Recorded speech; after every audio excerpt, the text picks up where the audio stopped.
கொக்கா கோலா மீதான அவருடைய எதிர்ப்புணர்வு. உதாரணமாக கொக்கா கோலா வாங்கி குடிக்கக்கூடிய அதனோடு தொடர்பு வைக்கக்கூடிய மக்களை பற்றி அவர் பேசும்போது சொன்ன ஒரு வார்த்தை தான், நீங்கள் கொக்கா கோலாவை வாங்கி குடிக்கிறீர்கள் என்றால் காசாவினுடைய பாலஸ்தீனத்தினுடைய அப்பாவிகளுடைய இரத்தங்களை குடிக்கிறீர்கள் என்று புரிந்து கொள்ளுங்கள். இதை விட ரொம்ப ஈஸி.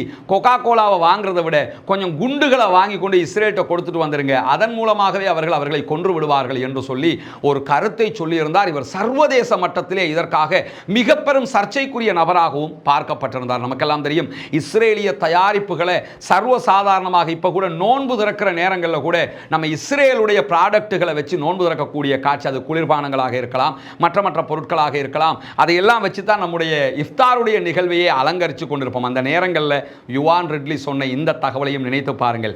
இஸ்ரேலுடைய எந்த ப்ராடக்ட்டை நம்ம யூஸ் பண்ணினாலும் அந்த ப்ராடக்ட்டுகள் எந்த வகையிலாவது நம்முடைய தொப்புள் கொடி உறவுகளாக இருக்கக்கூடிய பாலஸ்தீன மக்களை அழிப்பதற்கு காரணமாக இருக்கிறது என்பதுதான் யதார்த்தமான உண்மையாகவும் இருக்கிறது.